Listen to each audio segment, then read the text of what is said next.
ACL surgery के कितने दिन बाद आप नॉर्मल वॉकिंग कर सकते हैं दोस्तों? मेरा नाम डॉक्टर मनु बोरा, मैं एक ऑर्थोपेडिक सर्जन और एसीएल एक्सपर्ट हूँ, team ortho sport, Gurgaon, Bombay, Bangalore.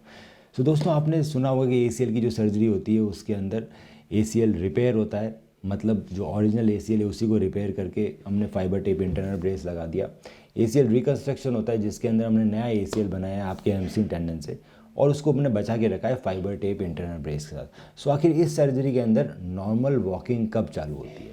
तो दोस्तों, नॉर्मल वॉकिंग करने के लिए आपको दो चीज़ें चाहिए। पहली कि जो आपकी जो मसल की स्ट्रेंथ है वो अच्छी होनी चाहिए, मतलब जो थाई मसल है वो अच्छी होनी चाहिए, बहुत ज़्यादा पतली नहीं होनी चाहिए। दूसरी कि आपका जो नी का बेंडिंग है वो कंप्लीट होनी चाहिए। सो अगर ये दोनों चीज़ें हैं तो आप बिल्कुल नॉर्मली वॉक करेंगे और कोई आपको देख के पहचान नहीं पाएगा कि आपकी एसीएल सर्जरी हो रखी है।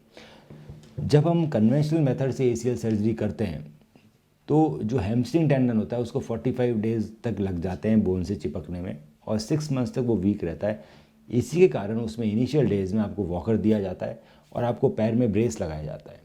इन दो चीज़ों की वजह से वॉकर और ब्रेस और लिमिटेड आपकी नी बेंडिंग करा रहे हैं 10 डिग्री 20 डिग्री, इस वजह से आपके घुटने थोड़े जाम हो जाते हैं और आपकी मांसपेशियाँ पतली पड़ने लगती है।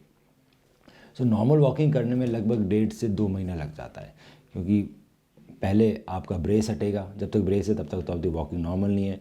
3 to 4 वीक्स में जब ब्रेस हटेगा तब आपका थोड़ा घुटना नॉर्मली वॉक करने लगेगा और तब तक आपका वॉकर भी हट जाएगा। उसके बाद आपको 15-20 दिन और लगेंगे नॉर्मल वॉक करने में। सो 1.5 से 2 महीने का टाइम रहता है जब इंसान नॉर्मली वॉक कर पाता है, अगर आप एक्सरसाइजेज ढंग से कर रहे हैं तो। अब मैं बात करूँ ACL repair with fibre tape internal brace या फिर ACL reconstruction with fibre tape internal brace. So दोस्तों, जैसा कि आप जानते हैं रिपेयर या रिकन्स्ट्रक्शन दोनों ही 6 महीने तक कमज़ोर रहेंगे बॉडी के अंदर, उसको टाइम लगेगा हील होने में। सो इंस्टेड ऑफ कि मैं बाहर एक बड़ा ब्रेस दूँ, हम लोग क्या करते हैं फाइबर टेप का इंटरनल ब्रेस आपके एसीएल के अराउंड बना देते हैं। अब ये जो फाइबर टेप है दोस्तों, ये वही मटेरियल है जो हर सर्जरी में यूज़ होता है। जब नॉर्मल सर्जरी होती है, स्क्रू सर्जरी, उसके अंदर भी जो फीमर में जो बटन लगता है, बटन और ग्राफ्ट के बीच में जो लूप है वो फाइबर का होता है। तो फाइबर टेप उसी मटेरियल का है, फाइबर का, ये किसी और मटेरियल का नहीं है। तो जब सर्जरी में जब आपके नए लिगामेंट को जब रिपेयर या रिकन्स्ट्रक्ट करते हैं, उसको फाइबर टेप से अंदर ही ब्रेस बनाए जाते हैं, फाइबर टेप इंटरनल ब्रेस, तो उसमें अब एक्सेसिव स्ट्रेन नहीं पड़ता है। इसी की वजह से हमें बाहर ब्रेस पहनने की ज़रूरत नहीं है, हमें वॉकर की भी ज़रूरत नहीं है। सो अगर मैंने आपका ACL repair with fibre tape internal brace किया है तो क्योंकि इंटरनल ब्रेस अंदर है तो मेरे को बाहर ब्रेस देने की ज़रूरत नहीं। मैं पहले दिन से ही आपका घुटना है 100 डिग्री तक बैंड करा देंगे और आपको चलते समय वॉकर की भी ज़रूरत नहीं है, आप पूरा वजन देके पहले दिन से चल सकते हैं। 15 to 20 डेज़ में लगभग कंप्लीट घुटना बैंड हो जाता है और क्योंकि आप पहले दिन से ही नॉर्मली चल रहे हैं without any support and without any brace, so आपकी जो नॉर्मल वॉक है वो बहुत जल्दी रिज्यूम होती है, क्योंकि आपकी मसल्स डिजनरेट नहीं हुई और आपके घुटने जाम नहीं हुए।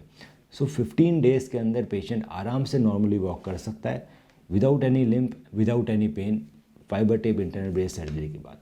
अगर इसके बारे में आपको और भी जानकारी चाहिए तो आप मेरे बाकी वीडियोस देख सकते हैं। अगर आपको मेरे से पर्सनली बात करनी है तो आप हमें अपनी एमआरआई व्हाट्सएप कीजिए और उसकी डिटेल में मैं स्टडी करके बताऊंगा कि सबसे अच्छा इलाज क्या रहेगा आपके लिए। हम रखें आपका ख्याल।